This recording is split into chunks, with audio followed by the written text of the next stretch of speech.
What former West Virginia quarterback Geno Smith was able to accomplish in 2022, nobody saw coming. The greatest statistical season in Seahawks history belongs to the former Mountaineer quarterback. We're going to talk about that, along with the impact of Bruce Irvin on the other side of the intro, on this episode of Mountaineer Paul Talks Football. This is for Cameron.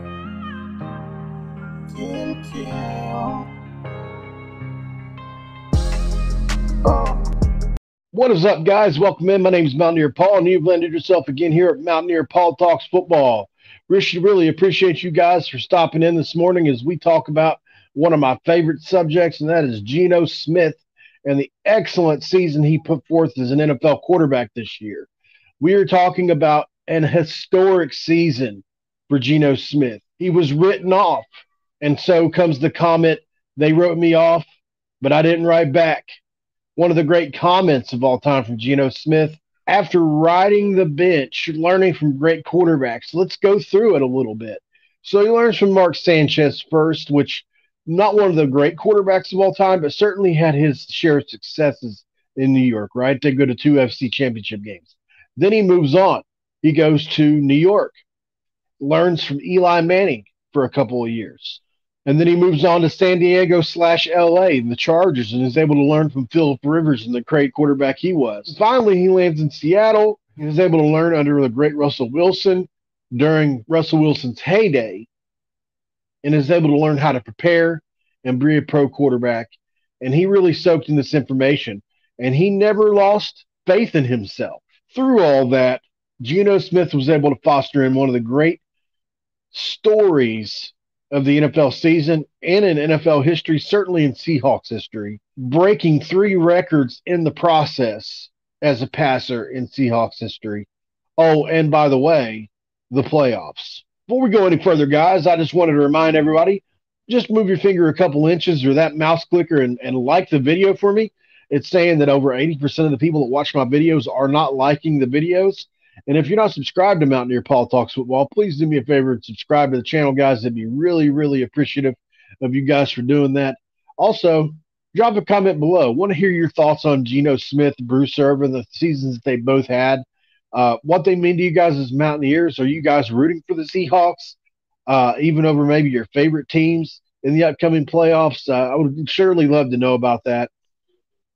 And if you can see right here, guys, just looking at the numbers and some of the games that Geno Smith was able to accomplish while he was in Seattle, just a stellar season, and a season in which he was able to accumulate a 70% completion percentage, one of only 13 quarterbacks to ever do it, while also throwing for 30 touchdowns and 11 interceptions. Now, for whatever reason, Geno struggled towards the end of the year, and a lot of people feel like their receiving room is decimated to an extent, which is probably true. They had several guys go out, and the defense struggled at times. But I certainly am proud to be a Mountaineer, and I am proud of Geno Smith as I sat in all Sunday after Sunday and watched either highlights or the game of the Seahawks and watched Geno play the quarterback position, watching him have the complete command over the offense. His second year in the system, and you could tell he had full command over the offense. Really wonderful job by Geno this year. And we also have to give credit to another former Mountaineer, Bruce Irvin. 4 sacks on the year. He came in late, guys, until like week 10 or something like that, and he still showed he can still play and had 2 sacks yesterday in what was a pivotal game for the Seahawks. They had to have it to go into the playoffs. And Bruce came through in a big way. Baker Mayfield was sacked 5 or 6 times yesterday. So both of our Mountaineer greats came through in what was just a clutch performance. Really awesome. So what does this mean going forward for Geno? I'd like to hear from you guys. What do you think the Seahawks are going to do, guys? Drop a comment below and let me know. So the way things are being talked about in Seattle is, when the Seahawks were 6-3, they were the toast of the NFL. They were in first place in the division. It was pretty much a foregone conclusion that Geno Smith was going to get a breakaway contract, a max deal, probably around $33 million a season. But will it be in Seattle is the question. They have a lot they can build around. They've got 2 young tackles that started as rookies this year. They've got a young defense that's coming along. They've got an incredible running back stable with DJ Dallas and Kenneth Walker. Certainly lots and lots of options. Tyler Lockett, and that receiving room basically comes back intact. Most of the tight ends come back intact. They've got a chance to build around Geno for the next 2 or 3 years and let him be a real bridge quarterback until they really find who they think can be the future, whether that's Drew Lock or they draft somebody. Think about the deal between Denver and Seattle this year. Seattle trades Russell Wilson away. They get the 5th pick in exchange. Russell Wilson plays the worst year of his career. His backup, who Pete Carroll had full faith in, Geno Smith, has one of the best in Seahawks history.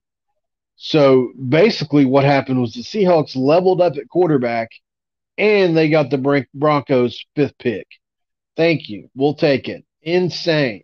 But unfortunately, we get to the bad part of this now, and we're talking about how Geno performed in the second half of the year. Not as great, right? Threw some picks towards the end of the year. And there are some that think that maybe Geno was starting to turn into what he was for all those years and what he was in New York.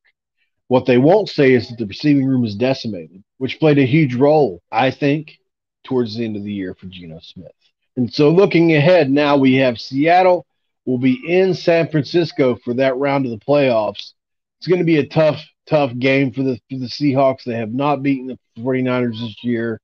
They're certainly outmatched. I think San Francisco is probably going to be close to double-digit favorites in this game. But I'd like to know, guys, who do you think is going to win the game between Seattle and San Fran? Drop a comment below, guys. Let me know.